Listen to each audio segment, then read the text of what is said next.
Salve a todos, meus queridos. Vamos dar continuidade aqui ao nosso capítulo 3, tá bom? Que fala aqui um pouco sobre a agricultura e a pecuária brasileira. Então vamos lá. Dando continuidade ao que nós temos aqui. Tipo de atividade no meio rural. Ok? Que tipo de atividades são essas? Nós temos aqui atividades da agricultura familiar. O problema é que a agricultura familiar ela não tem o que? Investimento técnicos, ou seja, ela não tem tecnologia investida no campo, tá bom? Lembrando que você já sabe o que é agricultura familiar e o que ela trabalha e como é que funciona, que já foi explicado em aula anterior e até mesmo em sala de aula, tá bom? O que o pessoal está fazendo aqui na agricultura familiar em relação a esse investimento técnico? Eu vou dar um exemplo para você. O dia que nós formos lá no sítio eu vou mostrar para você. Por exemplo, os inseticidas, pesticidas que são utilizados hoje nas grandes agriculturas, né, nas grandes práticas agrícolas, na agricultura familiar eles usam, por exemplo, o xixi da vaca. Então, o xixi da vaca ele serve como uma espécie de inseticida, certo? Misturado com água que é borrifado na plantação deles. E ali o adubo que eles usam também é o esterco do boi, o esterco do cavalo, o esterco da galinha, tá bom? Um outro problema dela é que ela produz pouco dinheiro. Lembrando que o objetivo da agricultura familiar nada mais é do que a arrecadação de dinheiro. Perdão pessoal. Nada mais é do que o sustento da família. E o que sobra é vendido, tá bom? E também ela é uma maneira rudimentar. O que quer dizer isso? A prática dela ainda é completamente arcaica, ainda usa o boi, usa a mão humana, no caso a enxada, né, para revirar a terra, para fazer o arado, ok? Vamos aqui para o próximo tópico, que não é para a nossa aula ficar muito longa, tá bom? Então nós temos aqui o trabalho assalariado. Bom, o trabalho assalariado temos aqui e o trabalho temporário. O que significa esse trabalho assalariado? É aquele trabalhador de carteira assinada, tá bom? Então o trabalhador de carteira assinada, como você já conhece, ele vai ter ali os benefícios deles gerados pelo governo, como contribuição pelo INSS, que vai servir para a aposentadoria dele, certo? Ele vai contribuir para o INSS e também ele vai ter um depósito de fundo de garantia chamado FGTS. Alguns pais de vocês, ou irmão ou conhecido, que já trabalham com isso aqui. A nossa escola, ela nos fornece isso aqui, é um benefício nosso. E isso aqui é uma lei que vai de 8% a 11%, se eu não me engano, a contribuição, tá bom? E é daqui que sai a aposentadoria, beleza? Nós temos aqui também um trabalho temporário. O trabalho temporário, ele dá um exemplo aqui dos boias-frias. Quem são os boias-frias? São aquelas pessoas que trabalham no cortador de cana. Por que ele tem esse nome boias-frias? Porque boia significa comida, né? Frias. Então, as pessoas, o que eles faziam? As pessoas eles cultivavam ali a cana-de-açúcar, né? Ali na zona da mata açucareira. E o que eles faziam? Contratavam as pessoas para trabalhar. Só que essas pessoas, eles saíam numa faixa de 5 horas da manhã, né? 5 horas da manhã para fazer o quê? A comida, ou 4 horas da manhã. Quando eles iam comer às 12 horas, a comida, boia, já estava o quê? Fria. Então eles passavam a ser chamados de boias frias. Nós temos aqui também, no trabalho temporário, nós temos aqui o parceiro. O que é isso? É aquele que vai se dividir meio a meio, tá bom? Então, vamos ter aqui a metade. Eu vou te dar um exemplo. Vamos supor que, sei lá, a Kidman, né? A Kidman, ela tem uma plantação de arroz, 1 hectare. E ela diz assim, professor, eu tenho aqui 1 hectare de arroz, certo? 1 hectare. Então, eu vou lhe dar de metade. Eu vou ser o quê? O parceiro da Kidman. Então, eu vou colher tudo e a metade é de quem? É da Nicole e a outra metade é minha. Tá bom? Então, isso aqui é a parceria. Nós temos também aqui, o arrendatário. Esse arrendatário, pessoal, nada mais é do que a pessoa que vai arrendar as terras. Eu vou dar um exemplo. A Kidman não tinha aqui esse hectare de terra? Só que as terras, por exemplo, não seria da Kidman. Então vamos lá. Vamos supor que as terras elas seriam aqui da IAS. Ok? O que a IAS faz? Ela vai pegar e vai arrendar, alugar, em outras palavras. Ela vai alugar as terras para a Kidman, para poder a Kidman fazer o quê? Fazer a plantação de arroz, a plantação de milho, a plantação de laranja aqui no terreno da Yasmin, beleza? Ah, mas a Yasmin ela também tem um pedaço de terra, certo? Que ela é somente para pasto, ok? O que vai acontecer? Vamos colocar um pecuarista aqui. Vamos supor o Diogo, certo? O Diogo, ele é pecuarista. O que ele vai fazer? Ele não tem terreno, mas ele gosta de criar gado. O que ele faz? Ele entra em contato com a IAS pega, aluga para o Diogo em espécie, ou vai alugar para o Diogo em formas de troca de bois. Isso aqui é um boi, tá? Em troca de cabeças de boi. Vai alugar para ela. Então a IAS pode cobrar dinheiro do Diogo, ou ela pode cobrar cabeças de boi, tá bom? Então, num período de 6 meses, num período de 1 ano, por exemplo. Tranquilo? Então isso aqui é um acordo mais pessoal. Beleza, pessoal? Vamos continuar aqui, ó. Nós temos aqui as questões sociais. Então, as questões sociais nós temos o trabalho infantil. Esse trabalho infantil, ele já está bem avançado no território brasileiro, certo? Ele já acontece desde a época da Revolução Industrial, beleza? Então existe uma estimativa aqui, de acordo com o IBGE, numa faixa de 3,4 milhões de pessoas. Isso é de acordo com o IBGE, um censo de 2010.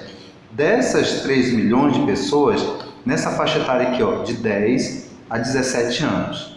Mais de 1 milhão de pessoas entre 10 e 17 anos estão vivendo aonde? Na área rural. Tranquilo? Então, eles estão vivendo aqui na área rural, em especial na região do Nordeste. Especialmente onde? Na região da Zona da Mata. E o que eles estão fazendo? O corte de cana.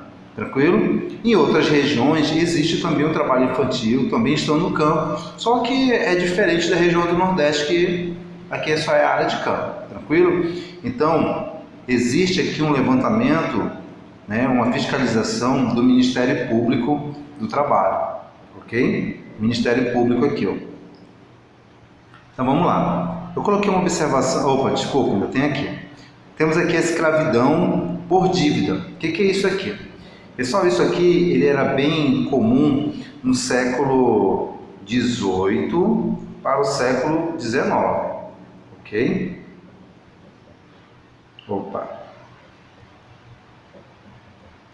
Por que para o século XVIII e para o século XIX?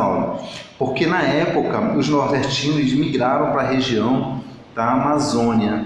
O que eles vinham fazer aqui na região da Amazônia? Simplesmente trabalhar no período da borracha. E quando eles chegavam aqui, pessoal, eles não tinham dinheiro para pagar passagem, para comer, para moradia. Então, consequentemente, o que ia acontecer aqui? Rapidamente, com os seringueiros contratavam essa população, geralmente do Nordeste, certo? E automaticamente esse povo eles ficavam endividados, porque eles pegavam fiado no armazém, eles pegavam ali pratos, copos, né? Até mesmo alimentação para pagar com o látex. Então eles ficavam endividados com eles, né? Ou seja, essa dívida ela só se prolongava. Então eles ficavam num regime de escravidão, beleza? Eu coloquei aqui uma observação para vocês, ó, a respeito dos solos, certo? Os solos, nós vamos trabalhar com eles numa aula específica para eles, beleza, pessoal? Porque senão ele vai ficar muito longo a questão aí do solo, tranquilo? Mas nós temos aqui, ó, os produtos agrícolas do território brasileiro. Lembrando, Dentre os produtos agrícolas, nós temos em grande quantidade a soja e também nós temos em grande quantidade no território brasileiro a cana-de-açúcar. Eles dois representam a maior produção do Brasil. Então nós temos aqui a soja, que ela foi introduzida no território brasileiro em 1822 e ela veio diretamente dos Estados Unidos. Quando chega na década de 40, a soja ela já começa a fazer parte da economia brasileira. Quando chega na década de 60, ela passa a se intensificar. Por que ela passa a se intensificar de 60 para 70? Porque, pessoal, é nesse período aqui que acontece a questão da ditadura militar e existe ali a distribuição de terras, né, para todas as regiões do Brasil. E aí as terras elas começam a ser usadas para a produção, dentre elas a soja. Tranquilo? Lembrando que a soja, nós fazemos parte dela aqui diretamente por qual motivo? Porque é que nós temos aqui, trazendo aqui para a geografia do Amazonas, a Itacoatiara, ok? Itacoatiara, pessoal, ela é um município do interior do Amazonas. Nela encontra-se uma empresa chamada Hermasa, se não me engano é com Z, tá? Depois eu verifico. E nela, a Hermasa ela é uma empresa transportadora de soja que pega a soja lá de Rondônia. A soja de Mato Grosso, Rondônia, sul do Amazonas, vai lá para o porto de Rondônia, Porto Velho, no caso, e as balsas saem daqui de Itacoatiara, viaja aí pelo Rio Solimões, Rio Madeira, pega a soja de Rondônia e traz para Itacoatiara. De Itacoatiara, vem os navios do mundo inteiro pegar a soja que vai ser liberada para o mundo inteiro. Beleza? Então nós temos uma grande importância aí. Nós temos aqui o milho. A produção do milho ele representa 80% de grãos no território brasileiro. Lembrando, a questão do milho é que ele é muito barato, tá bom? E antes era utilizado em grande escala mais para a produção aí de ração, para a produção de alimentação de algumas famílias, né? Agricultura familiar. E hoje ele está sendo utilizado como biodiesel, ok? O biodiesel. Nós temos lá na escola, quando nós voltarmos, alguém me lembra, tá bom? Para fazer aqui para eu fazer a demonstração para vocês que estão lá no laboratório, tranquilo? Nós temos aqui também, lembrando, a soja ela é mais vantajosa do que o milho, tá? Só para deixar bem claro. Nós temos aqui a produção da cana-de-açúcar, que é do período colonial, a região que ela foi colonizada na nossa região, tá bom? Então isso aqui, pessoal, vocês já sabem, nós já trabalhamos. O arroz também ele é de grande importância na nossa região, lembrando que o território,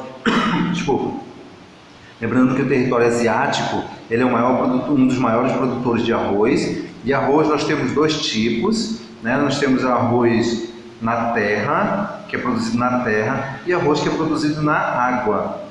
Geralmente esse arroz que é produzido na água ele é típico da agricultura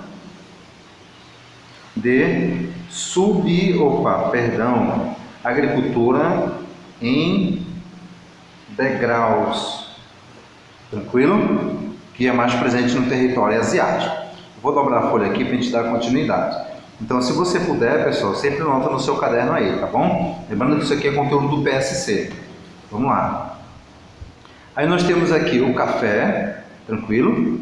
O café que ele é característico da nossa região, ele foi introduzido aqui também no Brasil. Ele estava em alta, mas quando chega na década de 20, ele entra em crise por causa das bolsas de valores dos Estados Unidos, tranquilo? Então essa bolsa de valores ela passa a quebrar. Quando ela quebra, ela atinge o território brasileiro. Aí o território brasileiro ele vê a oportunidade para o crescimento industrial. Por quê? Porque na época do café criou-se uma estrutura, estrada, ferrovia, mão de obra, né? As cidades ficaram bem desenvolvidas, né? A elite agrária ela começou a ficar rica, na verdade, e aí deu-se a oportunidade do crescimento industrial, tranquilo? A outra questão é que nós temos o algodão. O algodão, né, ele tem dois tipos aqui, ó. Então, nós temos o arbóreo, tranquilo, e o herbáceo. O arbóreo, na verdade, ele é uma árvore permanente, né? Já está dizendo aqui, arbóreo de arborização, que vem de árvore, tranquilo? Então, ele já é uma árvore permanente. Ela é uma árvore maior, que ela não é cortada, e durante o tempo todo ela está dando algodão, tranquilo? E o produtor não corta ela. A herbácea, no caso, é essa aqui, ó. Então, ela tem um cultivo por ano. O que quer dizer isso? Quer dizer que o agricultor planta em grande quantidade, tipo soja, certo? E aí depois ele vem com a máquina para colher esse material aqui, ó. E as árvores de algodão, elas são excluídas. E no próximo ano continua o processo de plantação novamente, tranquilo? Enquanto isso, a arbórea ela permanece aqui, tá bom? Lembrando que também nós temos aqui o algodão do mato. É um algodão regional, ele é presente aqui na nossa região amazônica, tá bom? Então vamos lá. Nós temos também aqui, ó, a questão do trigo, tranquilo, que chegou também aqui no período colonial. Ele foi introduzido aqui pelos portugueses, certo? Lembrando que ele é um cereal. Nós temos aqui a produção da laranja, tranquilo. Lembrando que a laranja, ela é um produto que é de exportação. Ele exporta ali, no caso, os frutos cítricos, tá bom? Perdão, os sucos cítricos. Tranquilo, pessoal? Então nós temos aí a grande produção. Eu lembro que na sala de aula eu expliquei os dois tipos de laranjas, certo? Nós temos a laranja selvagem e nós temos a laranja que ela é passada por processos de mudança de genética, tranquilo? Aí eu desenhei lá no quadro a selvagem, que ela é maior, ela é mais azeda, possui mais semente, tá bom? Então procure dar uma lembrada aí. Vamos lá continuar aqui. Nós temos aqui, ó, a pecuária brasileira, tranquilo? O que é a pecuária? Conjunto de processos técnicos utilizados aonde? Na domesticação de animais. Que processos técnicos são esses aqui? Como é que você vai criar os animais? Tá bom? Então, de uma forma rudimentar, de uma forma tecnológica que já existe hoje, esses processos, nós temos aqui, ó, que a pecuária ela é a atividade mais antiga já realizada pelo homem. Ela é mais antiga do que a própria agricultura. Então, naquela época, as pessoas elas já passavam a criar ali animais. Nós temos ali pessoas que conviviam com animais selvagens. Hoje, né, à toa que hoje os índios, né, eles possuem ali uma grande quantidade de animais dentro do seu território, onça, jaguatirica, zanta, capivara. Então, esses animais aqui já passaram pelo processo de domesticação. Tranquilo? Então vamos lá. Também já foi explicado para vocês que a pecuária ela é dividida em duas, a intensiva e a extensiva. A extensiva ela consiste na criação de animais em um campo aberto, tranquilo? A intensiva ela consiste na criação de animais em campos fechados, em estábulos, tá bom? Com mais tecnologia. Vou dar um exemplo. A intensiva ela vai funcionar assim. Vamos lá, vamos pegar aqui a pecuarista Ágata, certo? A Ágata, ela faz isso aqui, ó. Ela divide o território dela em currais. Cada quadrado desse aqui é um curral. E cada dentro do quadrado desse aqui ele tem uma plantação de capim, tranquilo? O que a Ágata faz? Ela pega esses bois aqui, ficam aqui mais ou menos por 2 semanas, comem e depois ela transfere os bois para cá. Aí os bois passam aqui mais 2 semanas, comem. Depois ela transfere os bois para cá. Mais 2 semanas e assim vai. Quando ela vai retornar aqui para o quadro número 1, aquele capim que já foi consumido na época, ele já se recompôs novamente. Tranquilo, pessoal? Vamos lá. Então nós temos também aqui, ó, só para lembrar, dois tipos de pecuária: a pecuária leiteira e a pecuária de corte. Produção de leite, produção de carne. E aquela carne, aquele restante da morte dos animais, por exemplo, o couro, que é a produção de bolsa, de selas para cavalos, de sapatos, osso, no caso, é feito ração, tá bom? O restante, que aparentemente não é consumido diretamente pela população, ele é utilizado para ração e para outros tipos de produtos. Então, os rebanhos, nós temos aqui, ó, vários tipos. Nós temos os bovinos, que são os gados brancos, né, que tem várias raças, como o Guzerá, nós temos aí o Nelore, nós temos o Gia, o Girolanda, nós temos os suínos, que também existem vários tipos, nós temos os caprinos, né, os ovinos, nós temos os bubalinos, que é mais presente aí na região do Amapá, tranquilo? Nós temos aqui também a produção de aves, no caso aqui nós temos a produção de codorna, a produção de galinhas caipiras, nós temos a produção de galinhas de corte, de exportação, nós temos a criação de ovos e os equinos, no caso aqui são os cavalos, tá bom? São poucas as fazendas que produzem que criam os cavalos para ser vendidos. Tranquilo, pessoal? Bom, eu espero que a aula de hoje elas tenha sanado algumas dúvidas de vocês aí. Eu peço que vocês assistem e amanhã, né, vamos tirar dúvida disso aqui, beleza? Tranquilo, pessoal? Boa tarde para vocês. Eu estou gravando aqui nesse momento de chuva e a gente se vê aí amanhã, beleza? Às 11 horas.